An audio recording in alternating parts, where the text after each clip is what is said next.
Olá pessoal, tudo bem com vocês? Aqui quem fala é o professor Décio Fernandes, mais uma vez aqui com você, concurseiro da fisioterapia, pessoal. Então aí, nós estamos aí começando aqui mais um simulado para a EBSER. Então você aí que está se preparando aí para a prova da EBSER, né? Nós já temos a banca definida, né? Então deixa eu pegar aqui minha caneta, ver se está tudo ok aqui, vamos testar aqui. Tá, a caneta aqui para marca texto hoje. Aí. Pronto. Então, galerinha, você que está estudando aí para a EBSER, a gente vai fazer hoje aqui um simulado, tá? EBSER 2025, que é nossa banca FGV.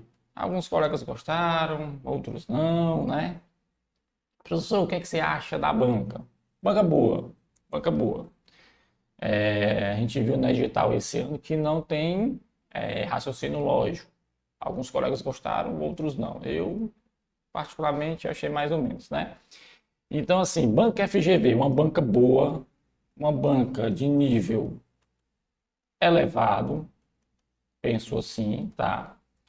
Teve alguns erros aí com a prova do ENAR e tal, a gente já tem que ficar um pouquinho mais preocupado, né? Teve uma errata aí, que saiu o resultado errado, mas enfim, não é o foco aqui do nosso simulado aqui. Mas a banca FGV, eu gostei da banca, é uma banca de nível elevado.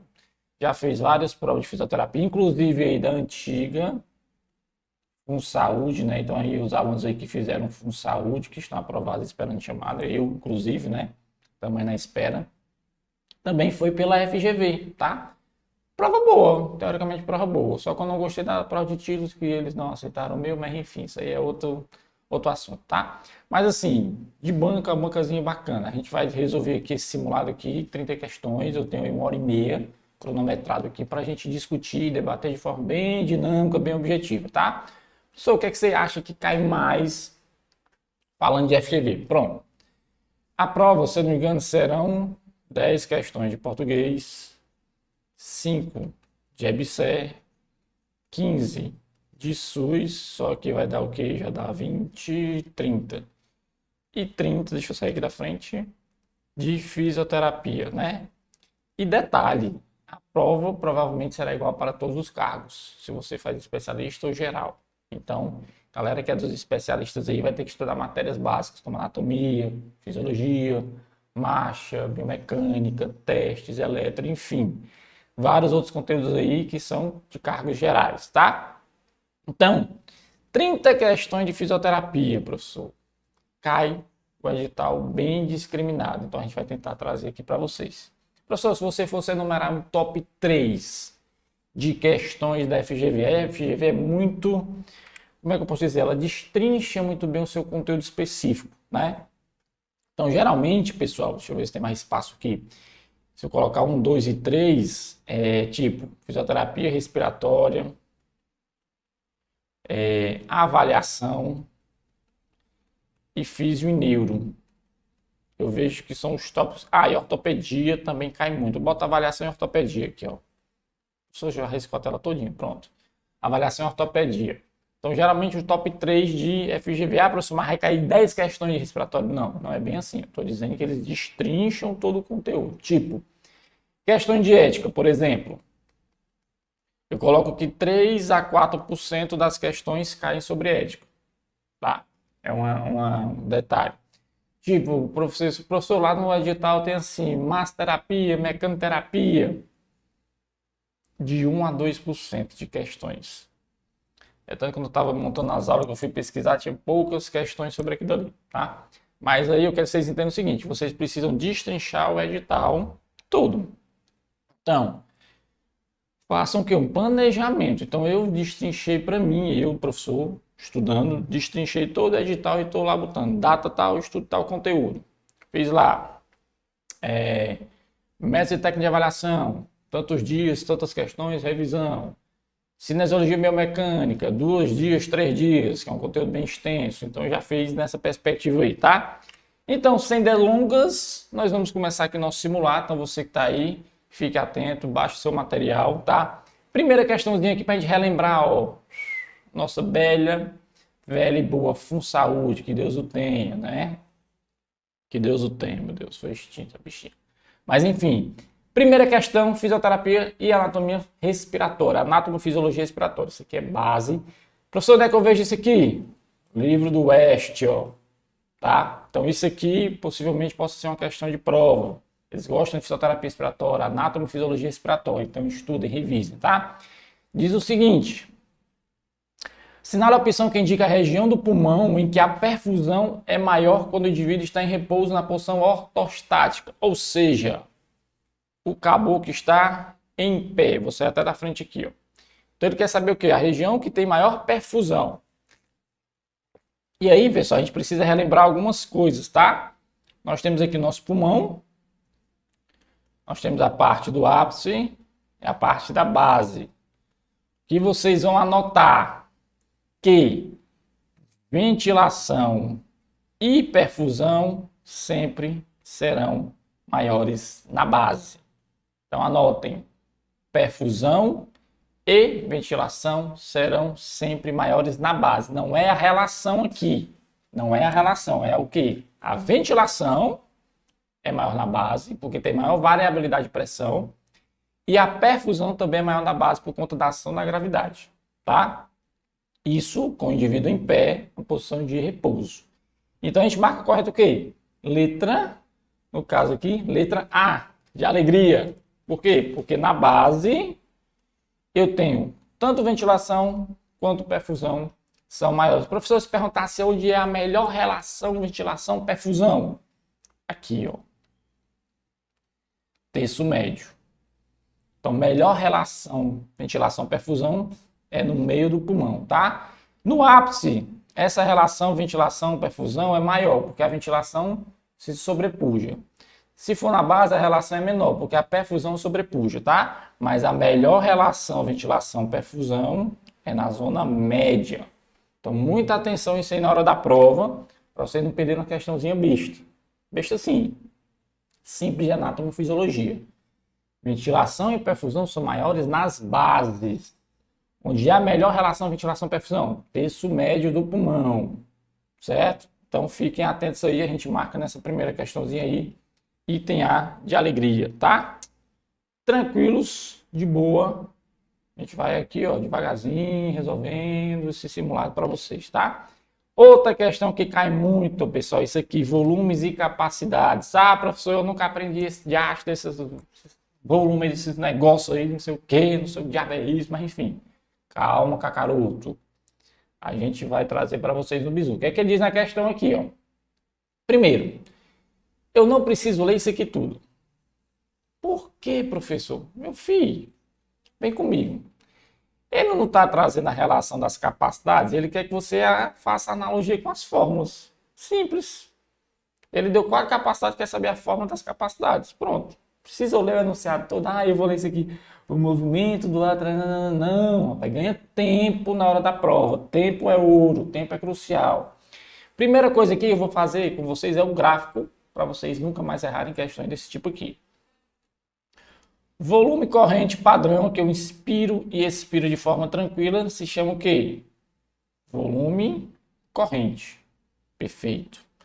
Aquilo que eu inspiro, volume de reserva inspiratório. Aquilo que eu expiro além do volume corrente, volume de reserva ex. E aquele volume que permanece nos pulmões, meu volume residual. Pronto, aí eu vou trocar aqui a cor da caneta. E aí, o que é uma capacidade pulmonar, professor? O somatório de 2 ou mais volumes, tá? Então, a gente começa sempre pelo mais fácil. E aí, você já vai matar aqui a questão rapidez. O somatório de tudo se chama o quê? Capacidade pulmonar total. E aí, eu já venho aqui. O 4, professor, eu vou botar onde? Onde tem todos. Volume corrente, VRI, VRE e VR. Então, aqui, ó, 4. E aí, meu filho, ó, você já mata aqui de cara 3 alternativas aí, olha como ficou mais fácil, né? Pela lógica, eu já sei que o 3 aqui é o capacidade vital, mas vamos ver, ó. Se eu somar VRE com VR, capacidade residual funcional. Se eu somar VRI com volume corrente, capacidade inspiratória, tá? E se eu somar VRI, volume corrente e VRE, eu tenho capacidade vital. Pelo amor de Deus, isso aqui é capacidade vital. Pela hóstia consagrada, isso aqui é capacidade vital. Pelo amor de Deus, Jesus amado, capacidade vital. Pelo amor de Deus, Ave Maria, Deus é mais. Então, vamos lá, ó. Somando volume residual com VRE, eu tenho quem, ó? CRF, ó. Tem o quê? CRF, cadê CRF? 2. Morreu a questão, tá? Volume corrente com VRI, capacidade inspiratória. VRI, volume corrente e VRE, eu tenho o quê? Capacidade vital. Então aqui, pessoal, morreu uma DPA, só pode ser item C. Mas o que é que eu quero que vocês entendam aqui? Que aprendendo a fazer esse gráfico, vocês não vão perder questões disso aqui na hora da prova. E detalhe, não me surpreenderia se a FGV colocar uma questão dessa na prova de vocês lá no dia 16 de março. Não me surpreenderia, tá? Deixa eu ter já 11 minutos, fala, meu Deus do céu. Então, entendam.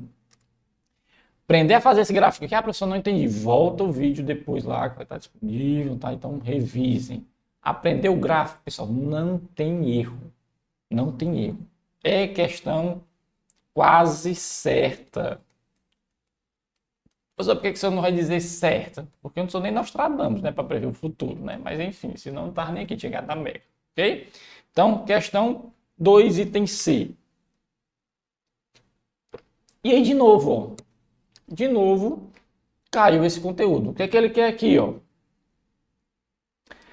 Assinale a opção que indica os demais, o que é que ele quer? Ó, os volumes pulmonares são convencionalmente divididos em 4 volumes, em 4 capacidades. Um deles já está dito acima, que é o volume corrente. Assinale a opção que indica os demais volumes. Opa, então vemos. Eu tenho volume corrente, eu tenho VRI, eu tenho VRE e eu tenho volume residual. Pronto. Precisa de mistério aqui? Não. Por quê?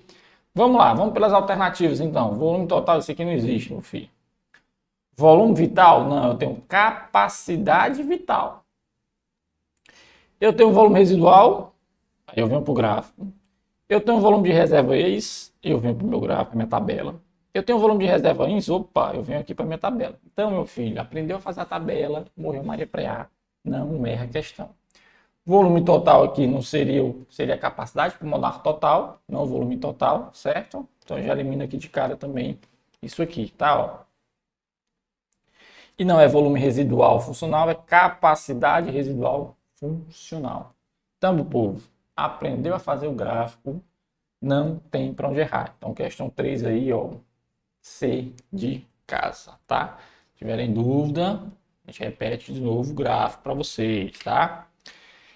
Questãozinha 4, pessoal, ó, neuroanatomia. Professor, onde é que eu reviso isso aqui, professor?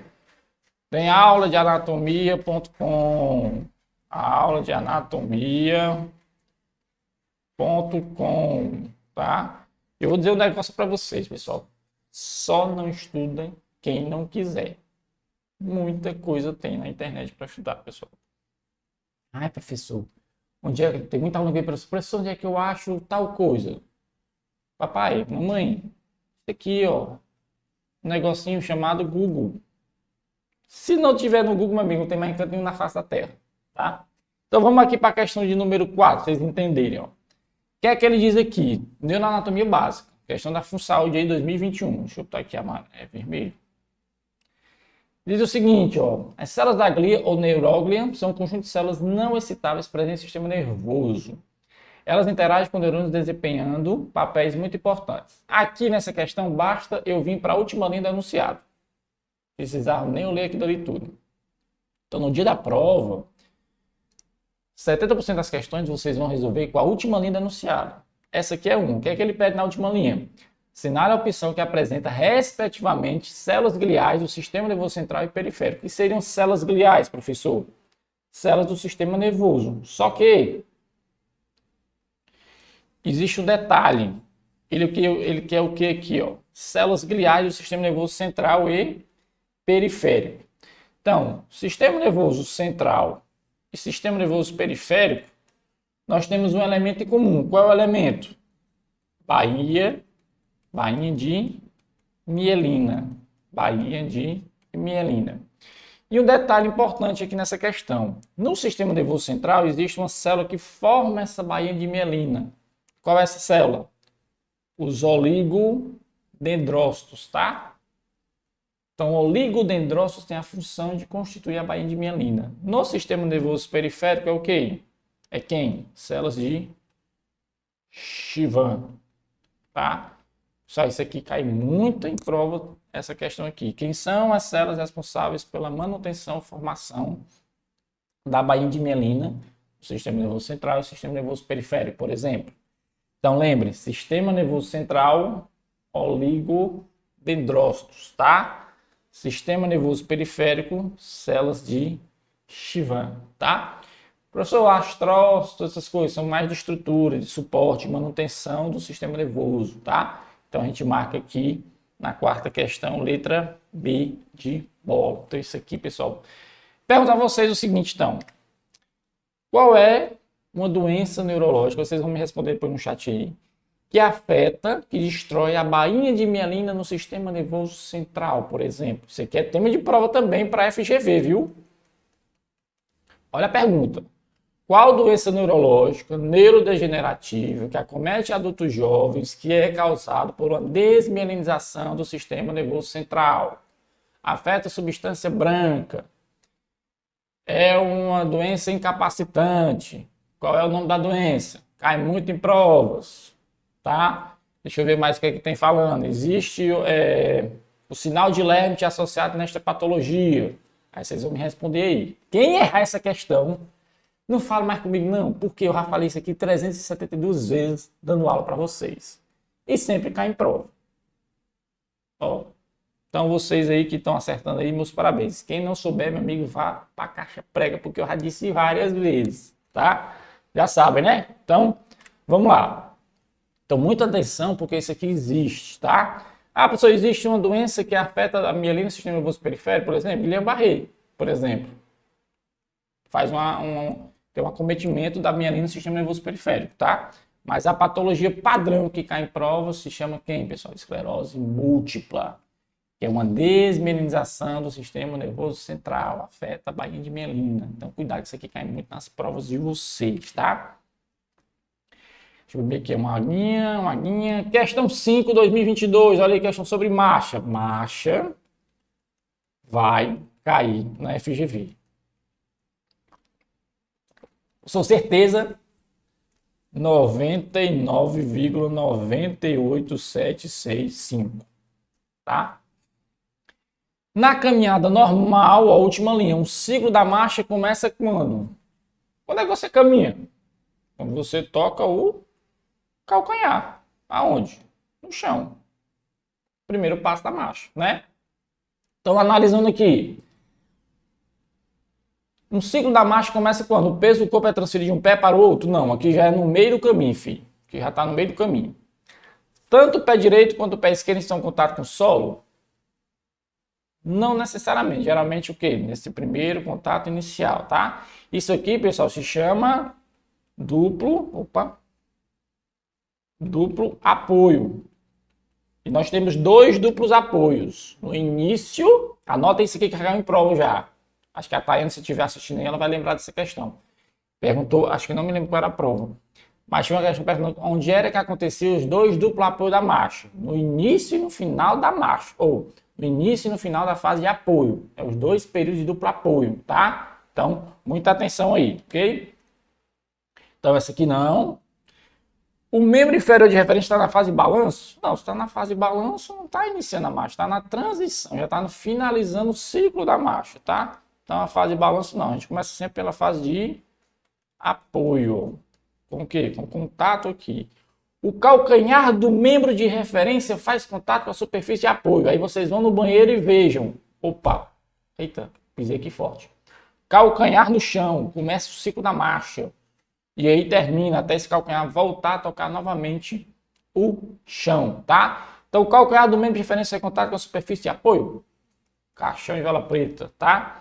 Membro de referência não faz contato? Se a gente já está dizendo que o início da marcha é quando esse membro faz contato no contato inicial, tá? Então, dizer que não faz contato, isso aqui está errado, tá? Então, quinta questão, letra D. O calcanhar do membro de referência, no caso aqui, ó, faz contato com a superfície de apoio, tá? Então, pessoal, marcha vai cair. 99,98765 de chance de cair, tá? Escrevam, tira o print do que eu estou dizendo aqui, ok? E aí, essa questãozinha aqui, pessoal, a questãozinha 2024 da Enária, ó, da FGV, foi bem bacana, porque ele trouxe marcha e uma patologia, tá? Achei muito interessante essa questão aqui. Então, vamos lá, ó. O que é que ele diz na questão? Última linha. Última linha última linha, basicamente. Em relação à marcha humana fisiológica e suas possíveis alterações, assinala a afirmativa correta. Então, eu quero que vocês analisem os itens a seguir, tá? Letra A. Fase de balanço e apoio representam, respectivamente, 62 e 38. Opa! Pergunta a você, a gente está mais em contato na fase de apoio ou na fase de balanço? Pergunta a vocês, vamos lá. A fase de apoio tem 5 e a fase de balanço tem 3 fases. Teoricamente, quem é que tem mais percentual aqui? Fase de apoio. Então, consequentemente, isso aqui está errado. Então, fase de balanço, 38, apoio, 62. Eles inverteram aqui. Então, essa primeira alternativa é falsa, tá? Letra B. Indivíduos com gonartrose, artrose de joelho, em estágio avançado, apresentam uma fase de balanço maior que a fase de apoio? Errado. Se eu tenho uma gonartrose avançada, geralmente é o inverso. Eu tenho a maior fase de apoio e menos fase de balanço, por conta de justamente do que? Do estágio. Então aqui está errado. Então eu tenho fase de apoio maior que fase de balanço. Então isso aqui está falso. Na gonartrose, a marcha é a única variável da avaliação, a única variável, já começa errado, que geralmente não apresenta nenhuma alteração, está errado. Ele vai apresentar. Pelo amor de Deus, falso. D. A marcha com padrão de duplo apoio aumentado é característico do paciente com gonartrose avançada, assim como nos indivíduos idosos. Sim, por quê? Porque eu tenho mais, como é que eu posso dizer, maior percentual de fase de apoio do que fase de balanço. Onde é que a gente viu na questão anterior, onde é que tem as fases de duplo apoio? Fase de apoio. Já está dizendo. Então, isso aqui está aumentado. Então, isso aqui está verdadeiro, tá? Questãozinha muito bacana aqui. Letra E. Machos de indivíduos com gonartrose possuem uma fase de balanço aumentada. Não, a fase de balanço diminuída. Idoso e gonartrose avançada, a fase de balanço é diminuída. Fase de apoio que é aumentada. Não esqueça, não perca isso aqui na hora da prova, tá? Então, isso aqui é falso. Um detalhe. Sempre, no dia da prova, vão resolvendo item por item. Tá? Então não esqueçam disso aqui na hora da prova. Façam igual eu fiz nessa questão aqui. Botou aqui um pontinho, ó. Marca a questão aqui que quase certa. Beleza? Então vacilem não, já. Outra questão de marcha. Professor, marcha vai cair. Vai cair. Olha o que eu estou dizendo. Vai cair, tá? Vamos lá. Última linha. O professor só está indo tão frenético. O dia da prova o negócio vai ser frenético, né, velho? Tem que ganhar tempo. Por quê? Meu povo, são 60 questões. Metade dessas questões é de específica. Então, eu sugiro a você, pequeno curumim, pequeno cacaroto, que vá logo para específico. Eu, professor Décio, começo pela que eu acho, na minha cabeça, que eu tenho maior domínio, que é o conhecimento específico, tá? Depois, sei lá, se eu tiver estudado bem, vou para EBSER, que são só 5 questões. Depois, vou para SUS, que teoricamente eu vou pegar muito bizu com a professora Michele, então vou para SUS. E por último, meu amigo, vou para português. Porque português é a treva. Desculpa aí o colega lá do português, mas português é a treva da FGV. Não assimilo ainda, tá? Então é isso. Vamos lá. Item 1. O ciclo da marcha pode ser dividido em duas fases: apoio e balanço. Qual é a maior percentual? Apoio, né? Na velocidade normal, a fase de apoio ocupa 60% e balanço 40%. E aí, bota entre parênteses aqui que às vezes pode variar. Pode ser 62% ou pode ser 38%, dependendo da literatura, tá? Então, o primeiro item verdadeiro, elimina a letra D. Durante a corrida, os períodos de duplo apoio desaparecem. São substituídos por período em que ambos os pés estão fora do chão ao mesmo tempo. Meu filho, vai lá no meu Instagram, olhe lá. Olhe lá, tem foto lá que eu estou flutuando. É só você ver os corredores. Olha lá no meu Instagram, tem foto minha correndo. Vai lá. Isso aqui é verdadeiro, tá? Então elimina aí mais duas alternativas. Comprimento da passada, eu tenho passada. Ah, professor, eu tô passada. Aqui, pé direito, pé esquerdo, pé direito. Comprimento da passada é a distância entre dois contatos consecutivos do calcanhar do mesmo pé. Pronto, isso aqui se chama passada. Passada tem quantas letras? 7. É maior que passo? É, então teoricamente a passada é maior. Lógico. Isso aqui é um passo. O que é um passo, professor? O toque de calcanhar de um membro, depois o toque do calcanhar do outro membro. Passada, quando esse mesmo calcanhar volta a tocar novamente o solo. Isso é uma passada, tá? Então, item 3 também é verdadeiro.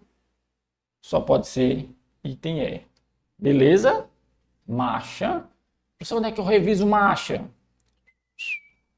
Sullivan. Sullivan tem quase tudo na vida, tá? Vamos para a questão número 8, questãozinha bacana. Opa, cadê de novo? Questãozinha que envolve um pouquinho de biomecânica, anatomia e cinesiologia. Diz o seguinte, ó. Articulação do tornozelo. Vamos para a última linha, professor. Vamos para cá, que é o que interessa, que é a cereja do bolo. A tensão dos ligamentos varia com a posição do tornozelo. Então, vou fazer aqui um tornozelo. Ah, bonitinho. Sendo correto afirmar que durante a flexão dorsal, então vem comigo aqui. O que é o movimento de flexão dorsal? Ponta do pé em direção à canela, tá?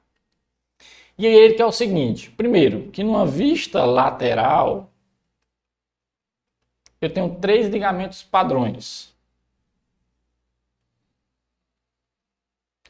Eu tenho talo fibular posterior, talo fibular anterior e calcâneo fibular, tá? E aí eu já estou trazendo aqui o negócio de ortopedia. Mecanismo lesional de entorse de tornozelo. Então, mecanismo de lesão. Flexão plantar mais inversão. Então, esse é o mecanismo lesional, tá? Vamos surpreender isso e cair isso na prova. O que é que ele quer na questão? É correto afirmar que a posição dos ligamentos varia com a posição do tornozelo, sendo que durante a flexão dorsal, o que é que acontece? Então imagine aqui, vocês estão fazendo aí na cadeira de vocês uma flexão dorsal. Onde é que fica mais tenso, pessoal? Posteriormente, né? Então aqui a tensão aumenta, aqui a tensão diminui, tá? Ele não trouxe ligamentos, ele trouxe só o quê? Os feixes. Então já fica mais fácil. Então, numa flexão dorsal, onde é que fica a maior tensão? No feixe posterior. No feixe anterior fica menos tensionado, ou mais relaxado, como se diz. Então, vamos analisar. Os feixes posteriores estão tensionados? Sim, porque o movimento é de flexão dorsal. E o anterior relaxado? Sim. Morreu. Letra A. Letra B seria o quê? Feixe posterior relaxado e anterior tensionado. Aqui seria se fosse na flexão plantar.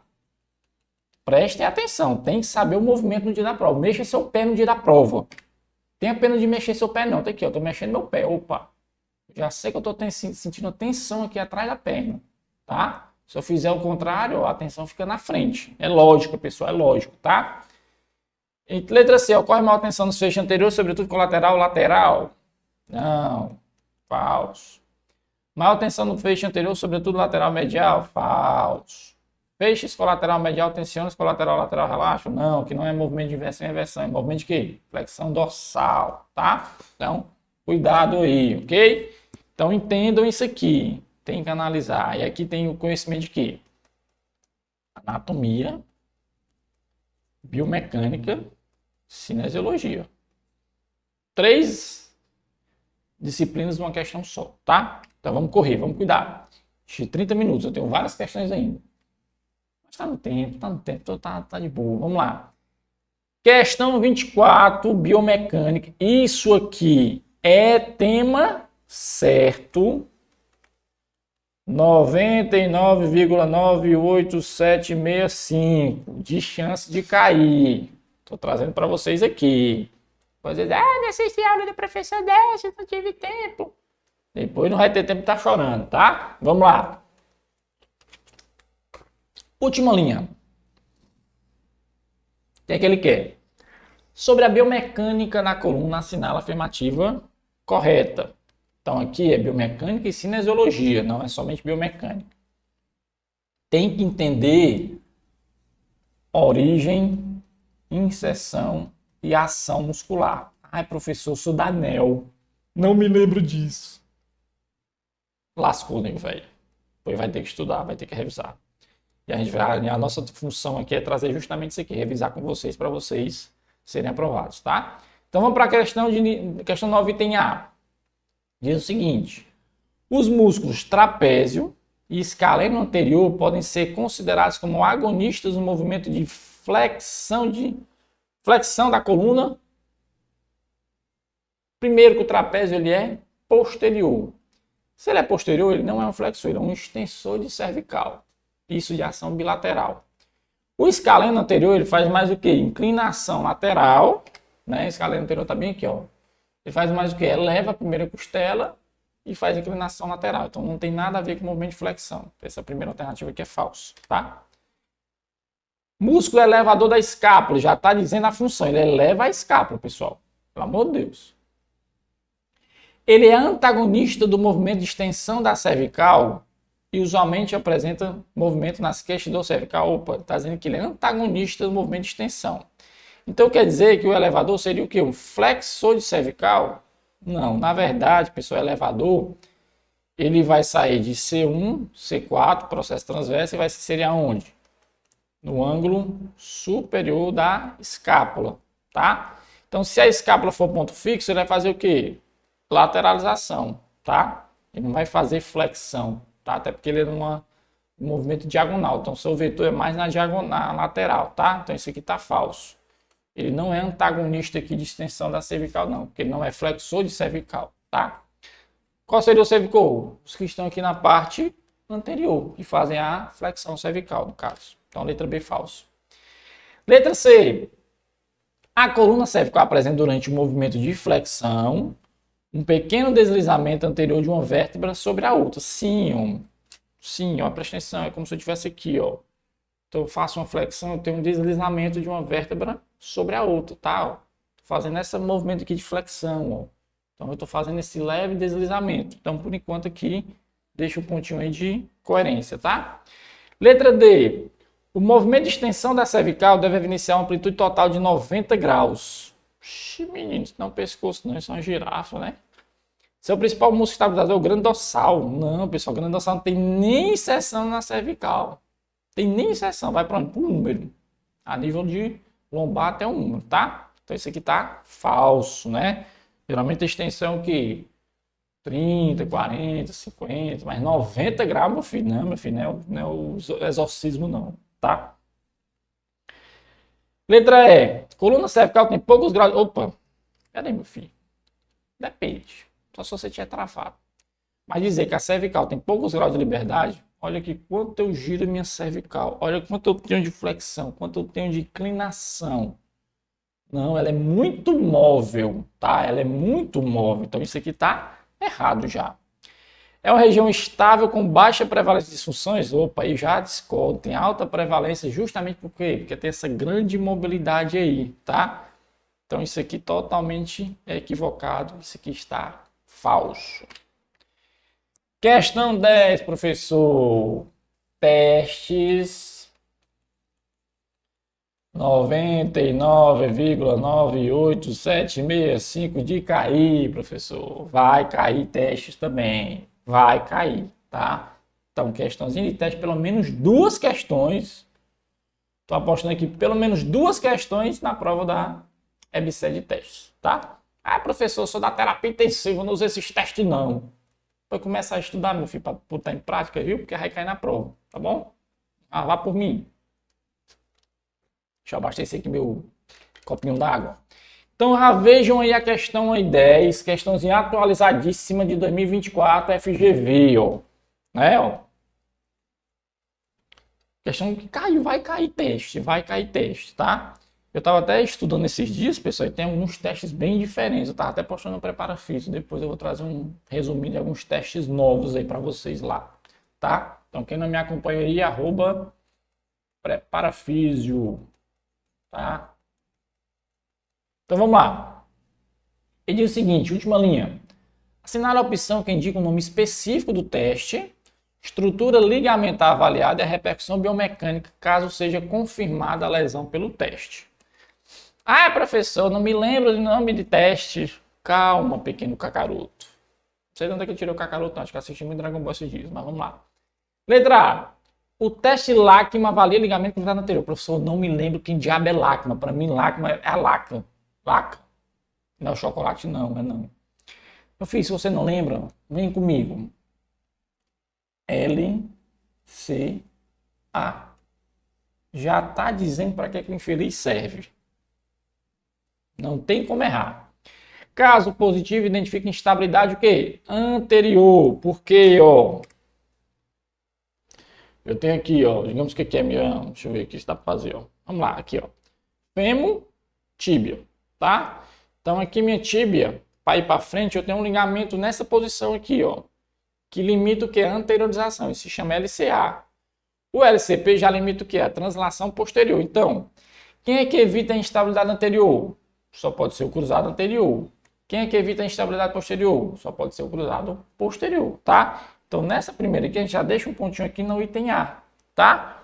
LACMA já está dizendo para que serve, o LCA, tá? Então, ele evita a translação anterior da tíbia, tudo bem? Letra B. O teste McCurry, sei lá como é o nome desse caboclo aqui, avalia o ligamento menisco femoral. Caso positivo, identifique estabilidade anterior-posterior. Primeiro, esse teste nem existe. Primeiro que esse cabo aqui era um tenista. Que eu fui pesquisar, claro. Eu não vou deixar passar em branco, tá? Esse cara é um tenista, não tem nada a ver com teste. Tá? Então isso aqui é totalmente falso. Tem nada a ver com nada. C deles inverteram aqui, tá? Ó. O estresse em varo,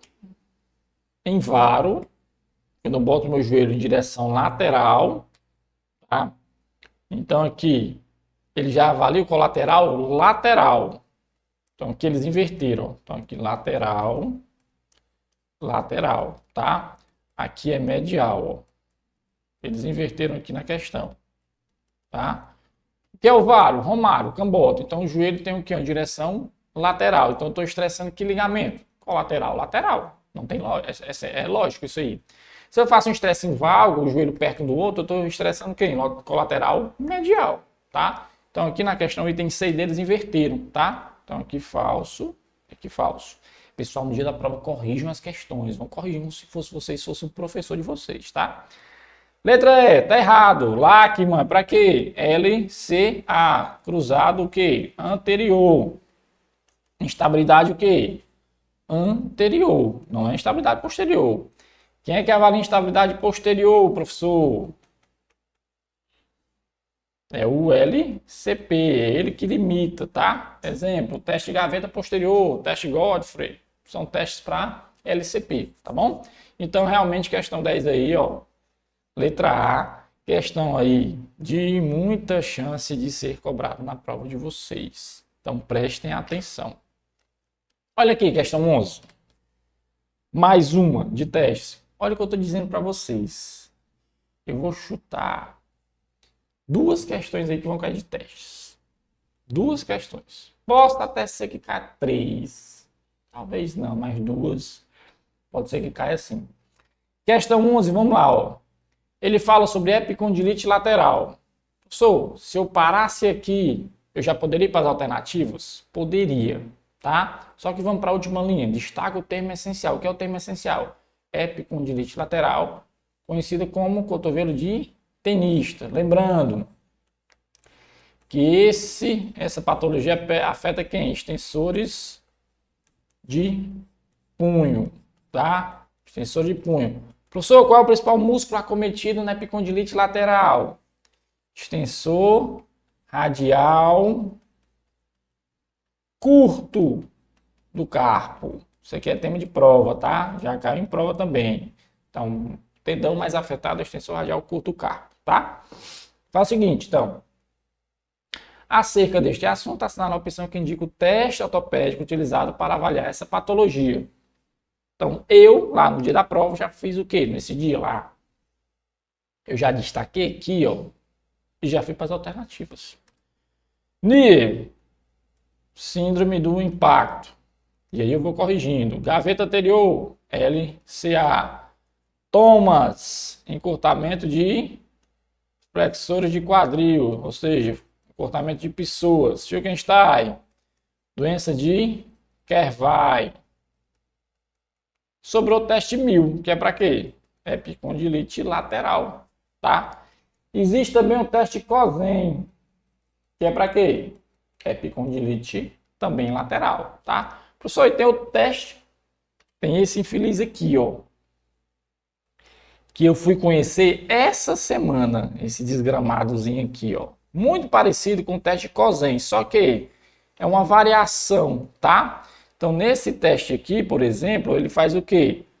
Palpa o epicondilo lateral, tá? E ele vai fazer uma resistência aqui, ó, no dedo médio, resistindo o quê? O movimento de extensão. Positivo se o paciente referido aqui, ó, tá? Então, esse é o teste Maudsley, né? Que é para quê? Epicondilite de tenista, ou chamado também tênis elbow, tá? Então, você já tem 3 testes aí, ó. Maudsley, 1000, Cosen, tá? E aí você vai lembrar do que? Ah, professor, me diz uma dica para me lembrar, né? CMM, não é CNN, é CMM.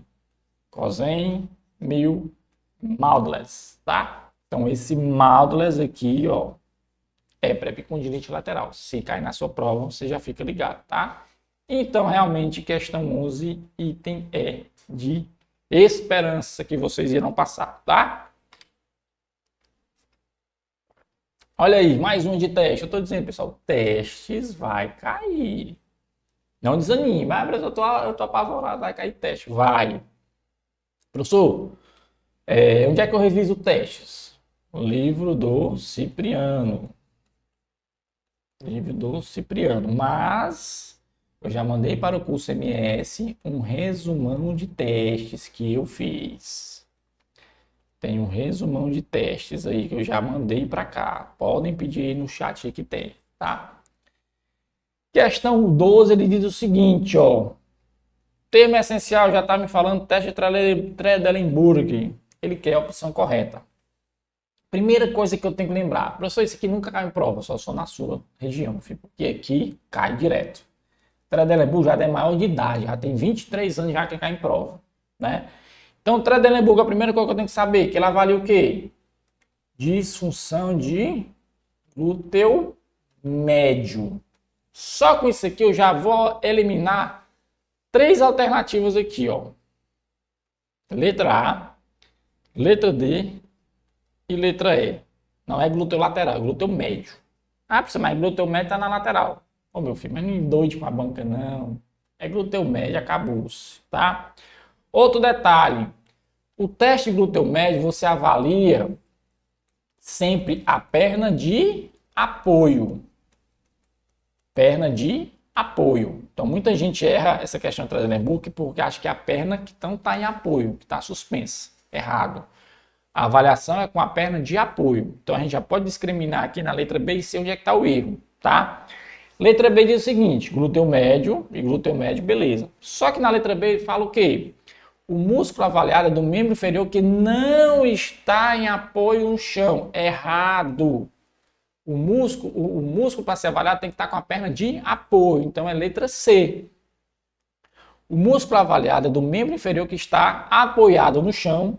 Sua deficiência da pelve, sua deficiência causa báscula da pelve para o lado contralateral acometido. Ou seja, eu estou aqui. Pronto. E a minha disfunção é que desse glúteo médio, aqui está o pé de apoio, tá? Aí ficou até bonitinho. Então, se ele não segura aqui, a pelve vai para onde? Contralateral, tá? Então, imagine que isso aqui é o elástico, ó. Se ele não está segurando, a pelve vai contralateral. Então, perfeito a descrição do item C. Então, informações importantes de Trendelenburg. Primeira, que ele avalia glúteo médio. Segunda, tá? Que ele é testado na perna de apoio.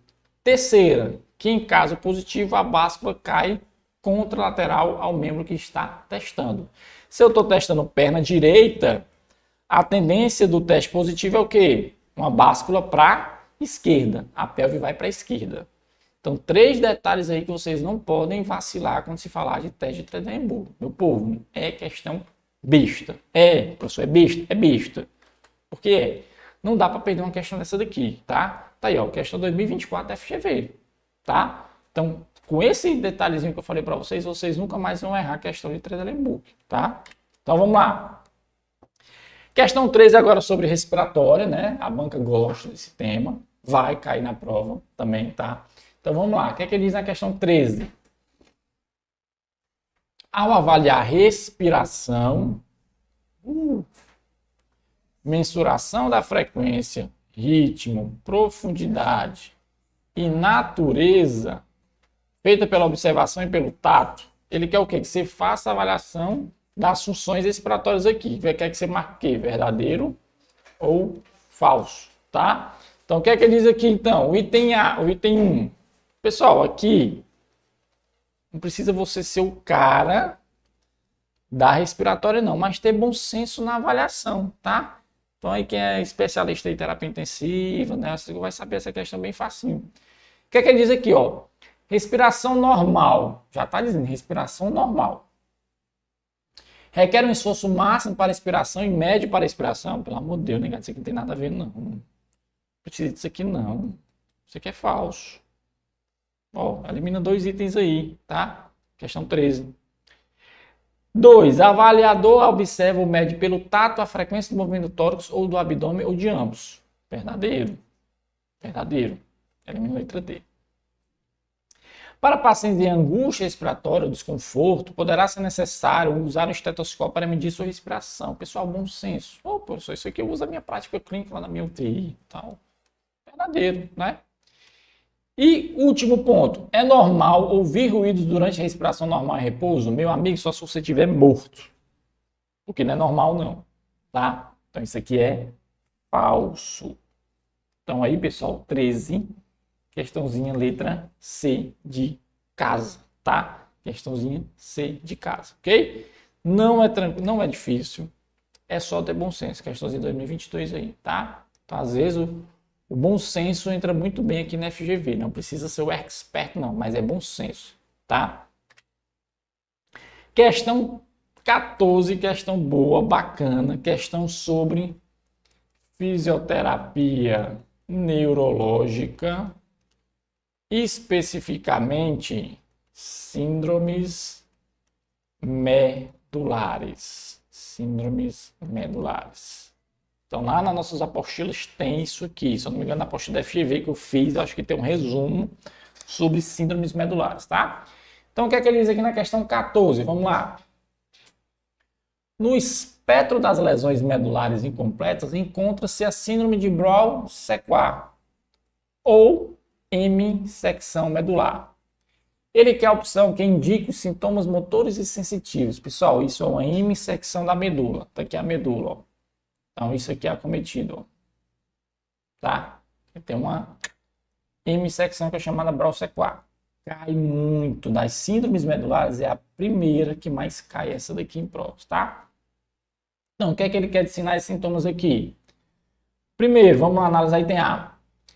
Perda de sensibilidade térmica e dolorosa ipsilateral? Tá errado. Primeiro, porque sensibilidade térmica e dolorosa vai ser contralateral, por conta do entroncamento aqui dos feixes, tá? Principalmente espino talâmico anterior e lateral, que é o responsável pela sensibilidade térmica e dolorosa, tá? Então, isso aqui já está falso, tá? Perda de sensibilidade profunda ipsilateral e sensibilidade térmica dolorosa e plegia contralateral lesão? Não. Por quê? Porque a plegia, ela vai ser ipsilateral. Então, a plegia, ela é ipsilateral, tá? Letra C, plegia ipsilateral, tá aqui. Sensibilidade térmica dolorosa, contralateral. E sensibilidade profunda ipsilateral, ou seja, sensibilidade profunda também será ipsilateral. Então, aqui estaria certo essa parte aqui, ó, tá? Então, letra C é a resposta, tá? Eu tenho plegia, então o que é que eu preciso saber na hemissecção? Que térmica mais dolorosa é o quê? Contralateral. E eu tenho que saber que sensibilidade profunda mais a plegia, elas vão ser ipsilateral. Ok? Então, letra C de casa. Pessoal, essa questão cai muito em provas, tá? Professor, se fosse a síndrome medular anterior, a gente pegaria aqui, ó. Eu teria o quê? Disfunção motora, sensibilidade térmica e dolorosa, mas não perderia o quê? Propriocepção, vibração, que é no feixe posterior.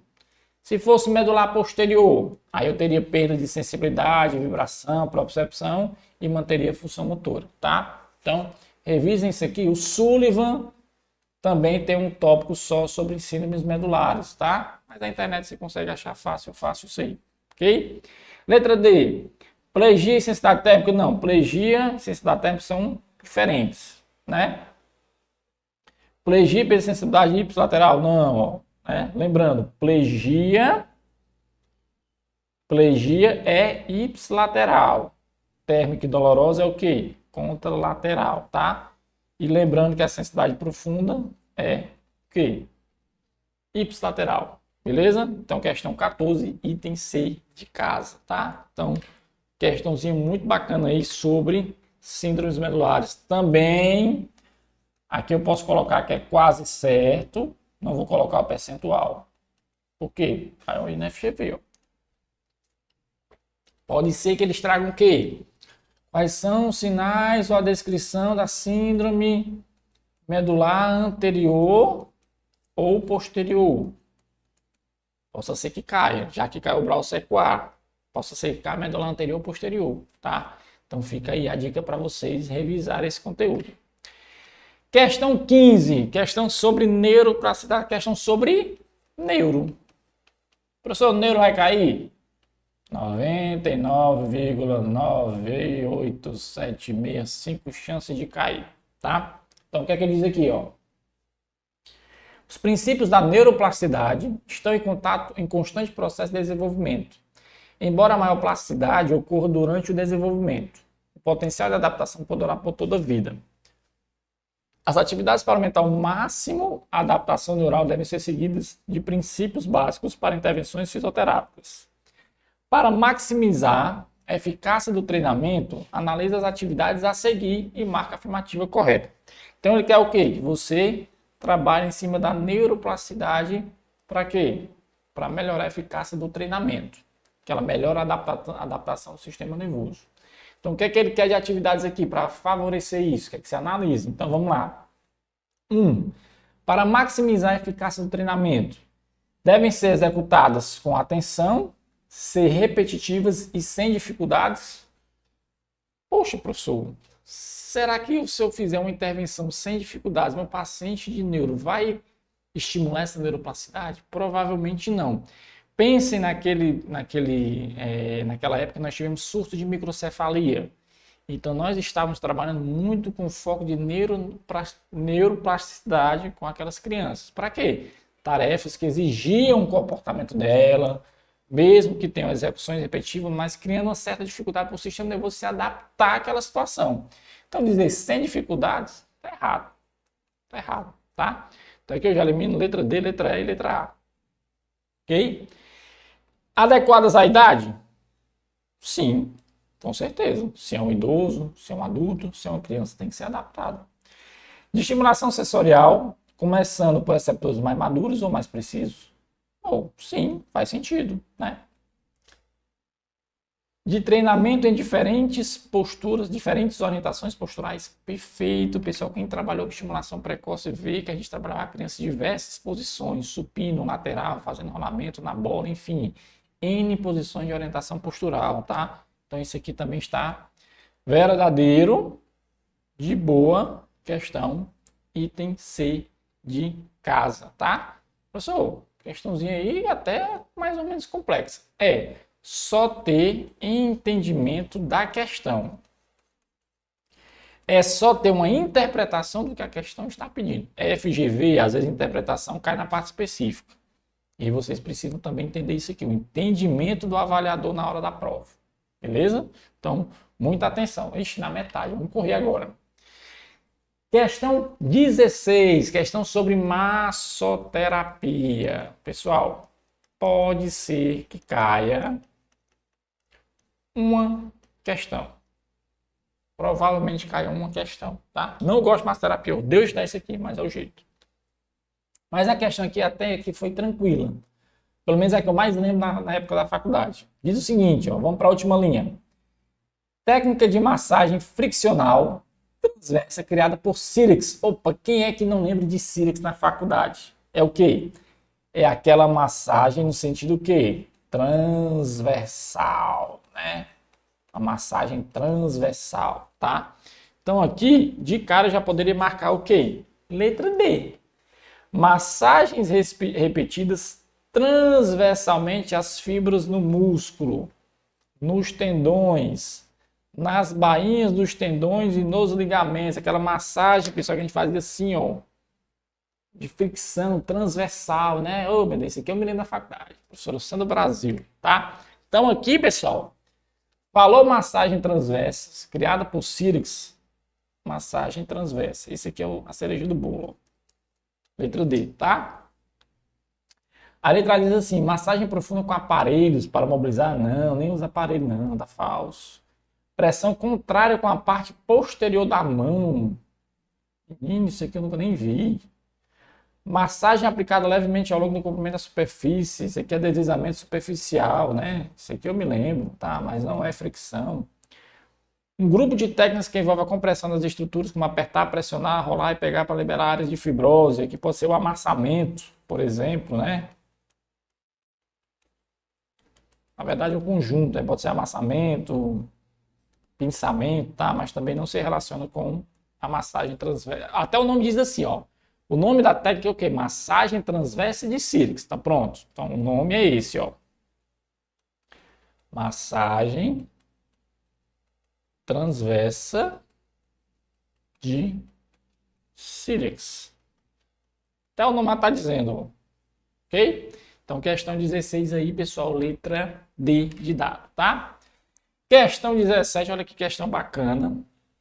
Questãozinha de tribunal. 2024. Questão de hidro. Pode ser que caia também uma questão, perdão. Então, provavelmente caia uma questão de maço, uma questão de hidro. Professor, mecanoterapia. Rapaz, eu acho muito difícil a FGV cobrar mecano, tá? Eu acho que tem mais temas para ela explorar. Até porque sistema aqui, hidro, maço, mecanoterapia, isso aqui eu coloco o quê? 1% das questões da FGV, tá? 1%, tá? Mas testes caem, marcha cai, biomecânica, método técnico de avaliação, fisioterapia neurológica, ortopédica, respiratório vai cair com certeza. Ginecobstetrícia, se cair talvez uma questão, né? Que mais? Aqueles sinais e sintomas de doenças, de patologia, as patologias em si, sinais e sintomas vai cair, né? Então acho mais ou menos nessa perspectiva aí, tá? Então vamos para a questão aqui número 17, ele fala sobre hidroterapia. Então hidroterapia é meu tema essencial. Vamos para a última linha, resume nossa questão. A hidroterapia é contraindicada no caso de pacientes com sequelas de... Vamos lá. Eu posso fazer uso da hidroterapia em paciente que tem Guillain-Barré na fase de regressão? Com certeza, não vejo problema, tá? Agora, pessoal, imagine você numa piscina, um paciente de AVE com crise convulsiva, dentro da piscina, meu filho. O que você faz? Você desespera, começa a gritar. Ah, o paciente está com convulsão. Aqui não faz sentido, tá? Então, isso aqui é o quê? Contraindicação. E aí vocês vão estudar, eu vou trazer para vocês aqui agora o que vocês vão estudar de hidro, que possivelmente pode cair. Vocês vão estudar, pessoal, procurar aí contraindicações relativas e contraindicações absolutas da hidro. Outra coisa que vocês vão estudar, os princípios... Eu vou dizer princípios, vou dizer efeitos. Vou dizer efeitos, tá? Efeitos fisiológicos da hidroterapia. Pronto, isso aqui vocês vão revisar. Possivelmente a questão cai em cima disso aqui, tá? Então, professor, essa questão caiu o quê? Falando de quê? Da contraindicação, tá? Então, eu tenho contraindicações que são relativas e absolutas. Ok? Então vocês vão estudar isso aqui também. Síndrome pós-poliomielite, não vejo problema indicado. Paraparesia espástica tropical, também não vejo problema, porque a hidro pode até amenizar essa espasticidade. Eu posso utilizar a hidro para lesão nervosa periférica? Sim, porque aí tem uma questão da flutuação, favorece o movimento e posso favorecer a amplitude de movimento e a dinâmica articular, tá? Então, AVE com crise convulsiva é uma contraindicação, tá? Possivelmente contraindicação aí absoluta. Epilepsia, por exemplo, pessoal, ela é relativa. Epilepsia, ela é relativa, tá? Já vi provas cobrando isso aqui, tá? Então, questão 17, letra B de bola, ok? E aí, ó, vocês vão revisar em casa isso aí. Tarefa de casa para vocês estudarem esse conteúdo, tá? Então, pessoal, como eu disse, sigam um planejamento. Eu fiz o meu no final do ano, assim que saiu o edital, eu fiz um cronograma. Tem todo o edital destrinchado, português, EBSER, SUS específico. E todo dia eu vou estudando um tema. O que é que eu fiz? Professor, como é que o senhor fez? Eu tirei um dia para EBSER, um dia para SUS, 2 dias para específica. Professor, e português? Aí vai a Deus dará, vou deixar lá para o final de fevereiro, eu vou estudar, quando estiver perto. Próximo mês eu estudo português, tá? A minha tática é essa, você pode ter uma tática diferente, beleza? Então vamos lá, continuando aqui, questão de número 18. Professor, o tamanho desse enunciado, mas nem se preocupe, ó. Por quê? Porque aqui a gente vai precisar apenas da última parte desse enunciado, tá? Por quê, professor? Porque ele vai evidenciar o que o paciente deu, o que o paciente foi observado. Mas vamos ver aqui, ó. Um paciente de 42 anos de sexo masculino estava com sobrepeso, foi iniciar a prática de atividades por orientação do profissional online. O profissional orientou a fazer treinamento de intensidade moderada, combinando movimento para membro superior e membro inferior. Haveria uma maior queima de gordura. No primeiro dia após o final do treino, teve dor lombar leve e dor intensa na região do bíceps. o que impedia de realizar a atividade diária. No mesmo dia foi para o ortopedista, asilado o cabo desse. Não, me diga. O cabo no primeiro dia da academia já sentiu dor aí na lombar e no bíceps, já foi para o ortopedista, já pediu ultrassonografia. Meu Deus do céu, mas vamos lá. Ó. E aqui é o detalhe, a última linha. Ó. Na ultrassom, realizado no dia seguinte, evidenciou o quê? Uma lesão muscular grau 2 em bíceps, asilado. Presença moderada de hemorragia e processo inflamatório local. Me diga se um cabo desse asilado começou na academia agora. No mínimo foi exagerar. No mínimo, né? Então aqui o detalhe é que ele tem uma lesão muscular grau 2, ou seja, uma lesão moderada do bíceps, tá? Processo inflamatório local, provavelmente aí um momento de lesão aguda. Por quê? Porque está aí bem recente. Então o que é que ele quer na questão? Ó? Considerando o caso clínico, ele quer o quê? Crioterapia. Pode ser indicado nesse paciente por quê? Então ele quer o quê? Que você saiba efeitos da crioterapia. O professor pode cair na prova da FGV? Pode. Isso aqui pode. Eu colocaria aqui quase certo. Isso aqui pode cair, tá? Então, primeiro efeito da crio. Diminui o metabolismo, melhora a absorção de edemas, diminui a velocidade de condução nervosa, né?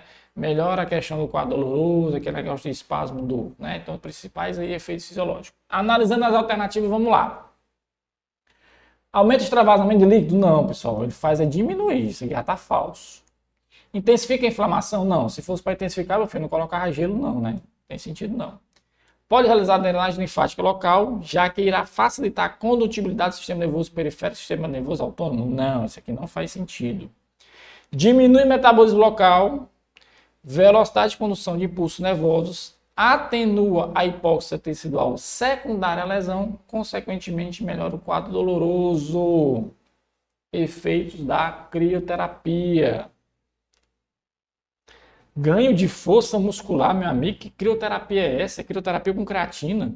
Não, pessoal, isso aqui tá falso. Então aí, questãozinha 18, realmente item E. Efeitos da crioterapia. E é uma questão aí, 2024. Tá? Então, muita atenção aí. Vamos terminar no tempo certinho, ó. Vamos lá, se anima. Vamos lá. Desanima não, vamos lá. Questãozinha sobre eletroterapia. Vamos lá, questão 19, ó. Ultrassom. Pronto. Aqui eu não preciso fazer mais nada. Por quê? Porque eu já sei que a questão quer saber sobre ultrassom. Oxi. Para que é que eu discuti com a questão? E aí, o que é que ele quer? Sobre as contraindicações ao uso do ultrassom em idosos, marque verdadeiro ou falso. Na verdade, aqui é indicações e contraindicações. Mas ele quer saber o quê? Contraindicações. Tema de prova. FGV cobrou. É contraindicado usar ultrassom em área cardíaca e portador de marca-passo, pois o campo pode interferir nas propriedades contráteis e na marcação do aparelho. Verdadeiro. A literatura discrimina isso aí, tá? Então, elimina a letra A e letra E. É contraindicado em tumores e tecidos pré-cancerígenos, já que a ultrassom afeta a atividade celular, podendo encorajar o crescimento neoplásico e provocar metástases. Também é contraindicação absoluta, não colocar em locais que tem tumores, tá? Elimina a letra C.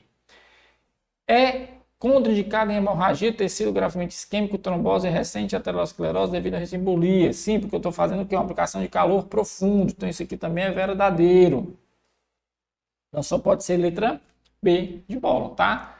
Eletrotermofototerapia também é quase certo cair. Quase certo.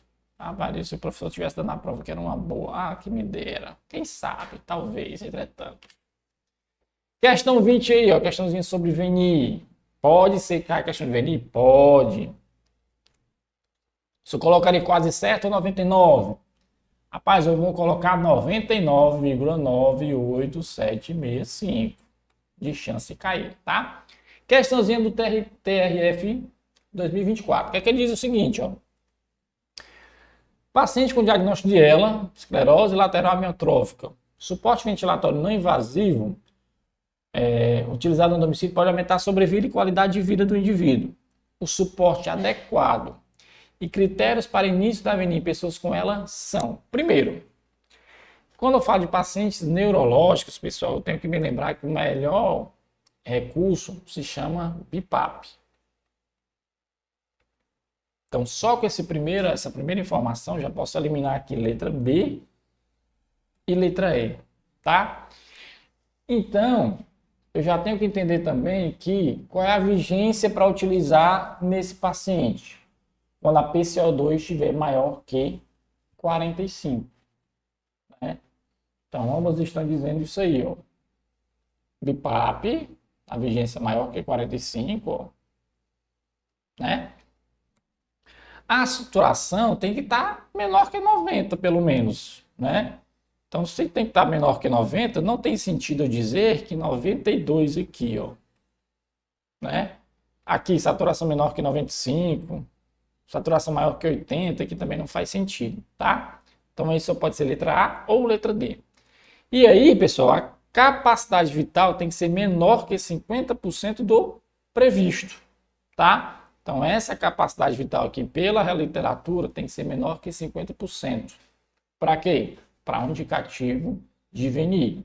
Então, eu indico o BIPAP, PaCO2 maior que 45, saturação noturna menor que 88, capacidade vital menor que 50% do previsto, tá? Então, por eliminação aí, por critérios, letra D de Deus, D de Décio, tá? Então, vamos lá, que eu tenho poucos minutos para resolver as demais questões. Mas está tranquilo, está no tempo, está tudo controlado. Questão 24, ó. Ou questão 24, perdão, questão 2024 da FGV, questão 21. Mamão com açúcar, tá? Vamos lá. Paciente, 55 anos, fumante, relata dificuldade para realizar grande esforço. Opa, isso aqui é um detalhe importante. Teve um diagnóstico de bronquite crônica, que é um DPOC. Ao exame físico tem tórax ou tonel. Olha aí, ó, DPOC característico. Ó. Ausculta, murmúrio vesicular audível sem anormalidades. Saturno 97, frequência cardíaca 89, frequência respiratória 18. Relata fazer uso de corticoide inalatório contínuo e broncodilatador na crise de broncoespasmo. Ó. Durante determinado momento da avaliação, o fisioterapeuta decidiu utilizar o PicFlow portátil. Pico de fluxo expiratório, tá? Então, qual é o sentido dele utilizar o PicFlow? Avaliação de fluxo, pico de fluxo expiratório. Por quê? Por conta do broncoespasmo, da hiperresponsividade do paciente DPOcítico, tá? Então, aqui, letra B, sem sombra de dúvidas, tá? Professor, se caísse assim, durante o momento da avaliação, ele decidiu utilizar o manovacômetro. Aí seria o quê? Se fosse humano, força muscular respiratória, tá? Professor, mas se ele quisesse utilizar uma ventilometria, aí seria volumes e capacidades pulmonares, por exemplo, tá? Então, só recapitulando. Pico de fluxo respiratório, PicFlow. Força muscular respiratória, manovacômetro. Volumes e capacidades, ventilometria. Por quê? Porque isso aqui já caiu na FGV, que é métodos e recursos de avaliação respiratória. Possa ser que caia uma questão? Não. Duvidaria se caísse.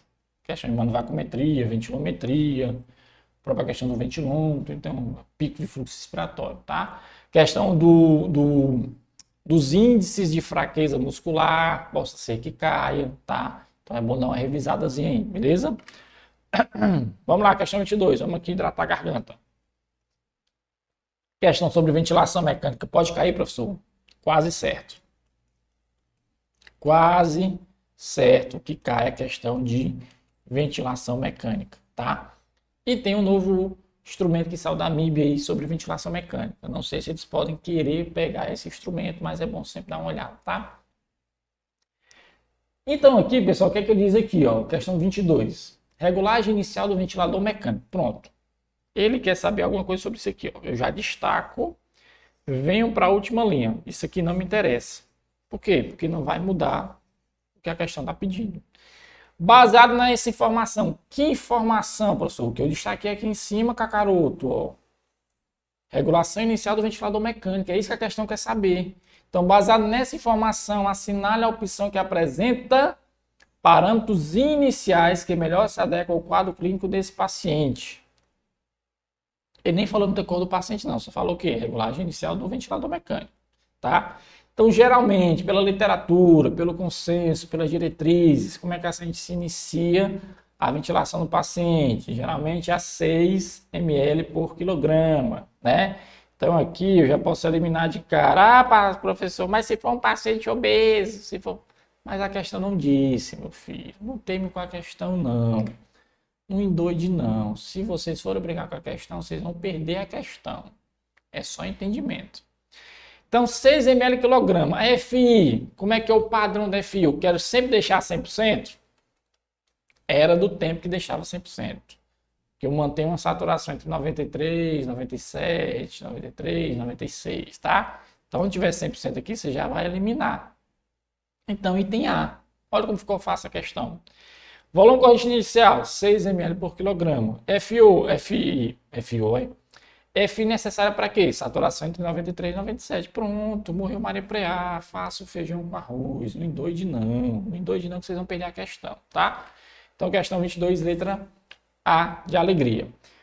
Questãozinha 23 sobre avaliação. Muito bacana essa questão aqui, tá? Porque diz o seguinte, ó. No processo de avaliação, o fisioterapeuta deve identificar fatores de risco de um paciente, como doenças pré-existentes. Deve considerar o potencial de reabilitação na escolha de técnicas com menor risco de lesão ou maior tempo de recuperação. Sei que falou muita coisa não. Só que aqui é o detalhe, ó. É isso que ele quer. Em um paciente portador de doença renal crônica em pós-operatório ortopédico, olha aqui o caso do cara. Prestem atenção. Essa doença pode acarretar as seguintes ocorrências, exceto uma. Então, destaquem isso aqui na hora da prova, pelo amor de Deus. O que é que o paciente tem? Ele é doente renal crônico e ele está no pós-operatório de ortopedia. Poxa, meu irmão, que cara... Acontece. O que é que não se pode ter de ocorrência no caso desse paciente? Esse paciente pode ter fadiga? Pode. Dependendo da função renal e do pós-operatório, principalmente da função renal. Ele pode ter fraqueza? Pode. Né? Doença renal, teoricamente, gera fadiga decorrente da fraqueza. Ele pode ter parestesia por conta da doença renal e do pós-operatório? Pode. Agora ele vai ter uma hipertonia plástica? Meu irmão, se ele tiver muita assar, velho, dá não. Ele pode ter osteoporose? Pode. A decorrer do pós-operatório ortopédico, junto com a doença renal, ele pode ter um quadro de osteoporose, uma osteopenia. Pode sim, pode associar. Mas dizer que ele vai ter hipertonia plástica... Pessoal, quem é hipertonia plástica? Pacientes com Parkinson.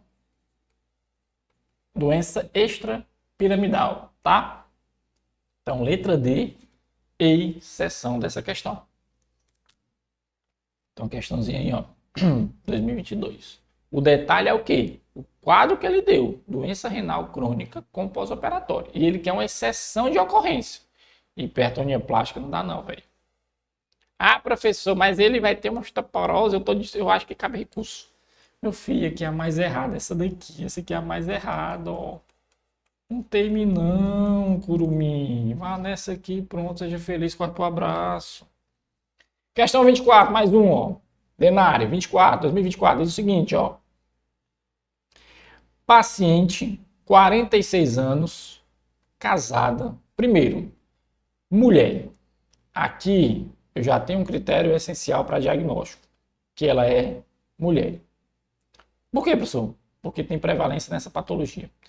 Há 2 meses vem se queixando de fadiga, poliartralgia simétrica em articulações interfalangianas distais de joelho. Isso aqui é o detalhe. Ele tem uma patologia simétrica, ela no caso. De quê? De articulações periféricas.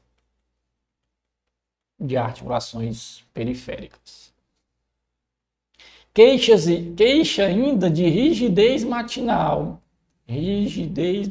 Olha aqui, ó, tô destrinchando aqui o enunciado. Dificuldade de realizar atividades de vida diária laborais. Ao exame físico apresenta dificuldade de preensão palmar e oponência das mãos, ou seja, comprometimento das articulações periféricas. Considerando as informações, qual é o provável diagnóstico? Pessoal, poliartralgia, simétrica, articulações periféricas, é mulher, tem rigidez matinal. Tudo característico de quê? Pacientes com artrite reumatoide. Só pode ser letra B de bola. Não tem para onde correr. Falou poliartralgia simétrica, articulações periféricas, cursando com rigidez matinal, é artrite reumatoide. Esclerodermia não, artrose sistêmica não, Dupuytren não tem nada a ver aqui e nem túnel do carpo. Só pode ser letra B, tá? Questão mamão com açúcar essa daqui. Muito fácil. Questão 25, vamos lá, ó. Questão 25 é até bacana. É um entendimento aqui legal, ó, sobre ortopedia. Questão 2022, TCE Tocantins, ó. Um paciente adulto jovem, com membro superior esquerdo imobilizado, ó, há um mês. Então faz 30 dias que ele está imobilizado. Logo após ter fraturado a diáfise da una, então fratura de osso do antebraço. Procurou o serviço de fisioterapia apresentando dificuldade de quê? De movimentar os dedos e ombro esquerdo. Por conta de quê? Do período imobilizado, né? Nessa circunstância clínica, o que é que nós podemos recomendar para este paciente? Então aqui, pessoal, análise de caso clínico, análise de bom senso. Membro superior fraturado, pode ter sido uma queda. Fratura de diáfise de una, tem dificuldade de movimentar dedos e ombro esquerdo. Opa, dedos e ombro esquerdos, tá? Então vamos analisar. Letra A, evitar o movimento de todo o membro superior esquerdo até que ocorra a consolidação plena da fratura. Evitar o movimento de todo o membro superior esquerdo, que não tem muito consenso não, falso. Fazer a anamnese do paciente, solicitar retorno ao médico responsável pela imobilização para que avalie a liberação para a fisioterapia. Vamos lá. Membro superior esquerdo imobilizado há um mês. Teoricamente, fraturas de una se consolidam com 30 a 40 dias, tá? Então não seria uma conduta correta já voltar para o paciente para liberar, não. Aqui já dá, aqui não tem cabimento, não. Iniciar a recuperação funcional o mais precocemente possível, pois não há restrição à mobilização dos dedos e ombro esquerdo. Importante, porque ele tem fratura de diáfise da una. Eu posso trabalhar articulações adjacentes, circunvizinhas, como o ombro e o punho, tá? Então, posso mobilizar aqui dedos e ombro esquerdo, até então essa aqui é a mais coerente. Iniciar a fisioterapia somente após o segundo mês de imobilização? Pode até ser, a depender da literatura aí, poderia até caber um recurso no item D, tá? Mas dizer que iniciar somente após o segundo mês de imobilização, né? Sendo que eu posso mobilizar aqui na letra C, então isso aqui também não tem muita coerência não. Solicitar a radiografia do antebraço e ressonância magnética da mão e do ombro esquerdo para análise de possíveis lesões associadas. Ele não falou no enunciado se teve lesão associada apenas de diáfise de una, tá? Então não teria sentido ser botar o cara para fazer outra radiografia, sendo que não teve, tá? Então assim, bom senso, a mais coerente, a menos errada, seria a letra C na questão 25, tá? Mas é uma questãozinha bem, a mais cabreira aqui talvez da FGV foi essa daqui, porque tem muita brecha para recurso, mas a menos errada, a mais coerente tem que ser mesmo, tá? Questão 26, vamos lá, ó. Mais uma questãozinha de caso clínico. Ó. Paciente sexo masculino, 41 anos, fratura de Cules, fez intervenção cirúrgica para correção. 6 semanas após a cirurgia, o paciente se queixa de dor e grande dificuldade para fazer movimentos funcionais. Ao exame físico, arco de movimento passivo para extensão de punho de 10 graus, cicatriz sem sinais flogísticos, aqui é importante, mas tem aderência. Dor moderada, nível 5. Força muscular para apreensão palmar, grau 3. Ó. Grau 3 vence a gravidade. Considerando as possibilidades terapêuticas para esse caso, assinala a opção que apresenta a conduta mais adequada. Vamos lá. Letra A, calor profundo, pois sua utilização irá produzir vasoconstrição. Pessoal, calor profundo é vasodilatação. Então isso aqui já está errado. tá? Eletroterapia, pois as técnicas de mobilização passiva são contraindicadas. Por que contraindicado, meu povo? Se eu quero ganhar arco de movimento, tá aí é que eu tenho que mobilizar, tá? Então isso aqui tá falso. Calor superficial, pois atua no mecanismo de hipóxia secundária, diminuindo o metabolismo basal. Aqui não queria, aqui seria mais crioterapia, né? Ok? Até porque o calor não diminui o metabolismo, o calor aumenta o metabolismo. Então aqui tá falso. Crioterapia, pois nessa fase da lesão já está dizendo o quê? 6 semanas após a cirurgia. Ó. 6 semanas. Já não utilizaria crioterapia, né? E é assim porque a crioterapia não iria ajudar na melhora de amplitude também não. Falso. Sobrou o item E. Cinesioterapia com utilização de técnicas de mobilização passiva, recrutamento muscular. Tais abordagens possuem efeito analgésico, aumento de extensibilidade, controle de movimento. Perfeito, é cinesioterapia na veia. Item E, não tem para onde correr, tá? Então, questãozinha bacana de entendimento do caso clínico, mas aqui envolve conhecimento prévio dos recursos de fisioterapia, de eletro, de termo, de cinesioterapia. Não somente em si o caso, mas principalmente recursos. Então, isso pode cair na prova da FGV também, tá? E aí, pessoal, para finalizar algumas questões que aqui, ó, eu tenho certeza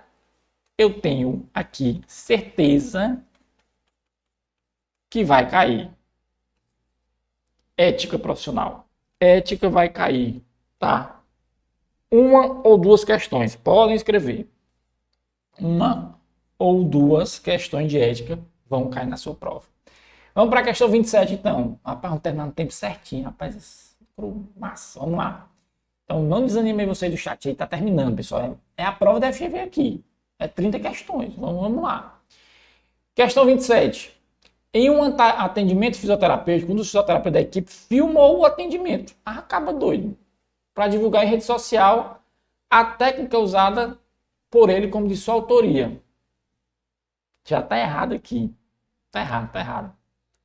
Tal procedimento foi realizado sem termo de consentimento ao paciente. Totalmente errado. Solicitando seu acordo. Não tem respaldo científico. Não posso divulgar terapia que não tenha validação pelos órgãos, como o COFITO. Outro fisioterapeuta tomou conhecimento.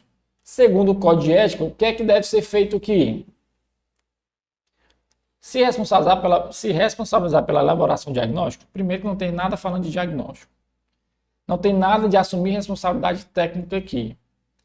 Manter segredo sobre fato sigiloso? Manter segredo sobre fato sigiloso é uma coisa. Sobre algo que tem infração ética é diferente. Então, fato sigiloso, prontuário do paciente, por exemplo. Aqui não tem nada a ver com a questão, com o enunciado. Autorizar a utilização ativa gratuita do seu nome? Não, isso aqui é antiético, você não pode autorizar. O que é que tem que acontecer aqui? Que este profissional deve comunicar o fato à chefia em que trabalha a autoridade competente. Do quê? Porque o cara gravou sem termo de consentimento, sem terapia comprovada cientificamente. Então, item E, bom senso, a gente acerta 90% das questões de ética. Não tem para onde correr. Questão 28. De acordo com a resolução 4244/2023, sobre o sigilo profissional, marque a alternativa correta. Então, ele quer o quê? Sobre sigilo profissional. Letra A. É facultado ao fisioterapeuta o direito de exibir pacientes em divulgação de assuntos fisioterapêuticos em redes sociais? Errado, tá? Independente de autorização prévia? Tem que ter autorização prévia, tá? Existe uma resolução que saiu a 521, que autoriza agora, mediante alguns prerrogativos, tá? Informações sigilosas, em hipótese alguma, podem ser reveladas pelo fisioterapeuta? Cabe manter sigilo sobre fatos importantes, salvo em situações, exceto em situações deliberadas pela direção ou algo do tipo, tá? Isso aqui também tá falso. Em hipótese alguma, não. Tem algumas hipóteses. Vedado ao fisioterapeuta guarda de sigilo de informações? Não, pessoal. A gente viu na questão anterior que é o quê? Ó? Manter segredo sobre fato sigiloso. É um dos deveres, tá? Então, vedado, não, tá falso. Letra D. Proibido ao fisioterapeuta revelar, sem justa causa, fatos sigilosos que tenham conhecimento e razão do seu exercício profissional. Isso aqui, sim, é verdadeiro. Isso aqui é uma proibição. Proibido ao fisioterapeuta revelar sem justa causa fato sigiloso, tá? Então aqui a gente está falando de sigilo, tá? Sigilo profissional refere-se à relação profissional-paciente no âmbito da assistência em saúde privada, sendo permitido sua quebra quando se dá na rede pública. Peraí, na minha casa da mãe Joana não, aqui tá falso, peraí, não é assim não, rapaz, pelo amor de Deus. Vamos lá. Questão 29, que é uma questãozinha meio polêmica, tá? Mas vamos lá. Fisioterapia possui uma legislação nacional própria que regulamenta o exercício profissional.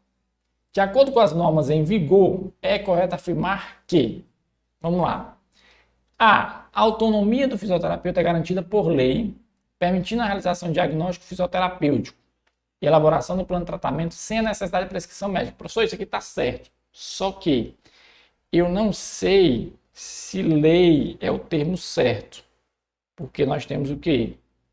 Resoluções, decretos, acórdãos, né? Eu não sei se lei especificamente faz sentido aqui nesse enunciado, mas deixem em aberto. Letra B. A atuação do fisioterapeuta no ambiente hospitalar é restrita por encaminhamento médico, sendo ilimitada a atuação em clínicas, consultórios e hospitais. Isso aqui não faz sentido, né? Falso, né? Polêmica essa questão. Restrita por encaminhamento médico? Não. Letra C. O fisioterapeuta deve atuar na reabilitação física, estando condicionado a políticas públicas, no seu envolvimento de atividade de prevenção e promoção de saúde. Peraí. Atuar na reabilitação física, por meio de políticas públicas, atividade de prevenção e promoção, aqui por enquanto tá beleza. Tá? Letra D. A prática do fisioterapeuta é regulamentada pelo Conselho Estadual de Saúde? Não. Pelos CREFITOS, pelos COFITOS, né? Ó. Se for a nível estadual, é pelo CREFITO. Então isso aqui está falso. Letra E. Regulamentação da fisioterapia foi estabelecida pelo Conselho Nacional de Saúde? Não, foi estabelecido pelo Conselho Federal, né? Ó. Isso aqui não tem nada a ver não, tá? A mais coerente, letra C aqui, ó. Mas a letra A poderia cair, a não ser essa questão da lei aqui, que eu fiquei na dúvida, tá? Mas o gabarito realmente de fato foi letra C, tá bom? Mas a questãozinha bem polêmica sobre código de ética e legislação, tá? Última questão no tempinho certo. Vamos para a questão 30, galera. Olha, ele está terminando. Vamos lá. Ó. Diz o seguinte, ó. Você trabalha como fisioterapeuta em uma clínica que atende pacientes com diversas patologias e disfunções. Olha o detalhe aqui. Um dos fisioterapeutas atendeu um paciente com tuberculose e utilizou um EPAP com máscara. Beleza, tá então de boa. Esse aparelho deve ser desinfectado após o uso. Medidas de biossegurança. Por falta de atenção, o fisioterapeuta atendeu outro paciente com diagnóstico de fratura de costela sem nenhum problema pulmonar, utilizando o aparelho sujo. Olha aí que mancada desse cara. Ele usou o aparelho em um paciente com TB e usou em outro paciente com fratura de costela sem nenhum comprometimento pulmonar. Olha o que aconteceu. Após 5 dias, o paciente com fratura de costela foi hospitalizado com diagnóstico de tuberculose. Era mais, meu filho. Oxi. Reconhecendo o erro, o seu amigo pede que você mantenha fato sobre o sigilo. Eu e fulano. Fulano pediu o sigilo para mim. Pô, mas tu cagou o pau aí e tal, tu me deu uma mancada e tu quer que eu guarde aí a bomba para mim, o pepino. Sobre o código de ética, marque a decisão correta a ser tomada. Qual é a decisão correta aqui? Ele pediu o colega para manter sigilo. Mas isso é um evento que mantém o sigilo do profissional? Não, né, pessoal? O que é que deve se fazer? Denunciar diretamente ao Conselho Regional, sem antes reportar ao chefe? Não. Falso. Primeiro você reporta ao chefe. Não reportar ao chefe? Está errado. Você tem que reportar. Reportar ao paciente lesado acontecido e não falar com a equipe profissional responsável legal da clínica? Opa, isso aqui também está falso. Tá? Pelo amor de Deus. Reportar ao paciente lesado acontecido e denunciar diretamente ao Conselho Regional? Não. Primeiro, chefia imediata do local. Como diz o item E. Pedir ao fisioterapeuta infrator para que ele informe a sua atitude imprudente ao chefe do serviço para que tenha sido tomado atitudes legais. Ele insistindo em não reportar, o colega deve comunicar o acontecido ao chefe de serviço. Então, isso aqui é coerência da questão, item E. Então, pessoal, terminamos no tempo certinho aí com vocês, tá? Espero que vocês tenham gostado desse simulado FGV. Lembrando a vocês aí que nós já temos a preparação online, para EBSE 2025, então já tem na plataforma do curso MS. O curso está sendo atualizado, vocês estão chegando conteúdo, muito conteúdo para vocês estudarem, tá? Então, só relevando para vocês, já temos nossa preparação online com dicas, com bizus, com resolução de questões, com vários professores aí renomados na área. Então, não perca essa oportunidade, acesse já o seu curso preparatório para EBSE, ok? E aí, eu espero vocês na próxima aula. Até breve. Boa noite para todos vocês. Até breve aí nas próximas aulas, tá? Beleza? Tchau, tchau, pessoal. Até a próxima.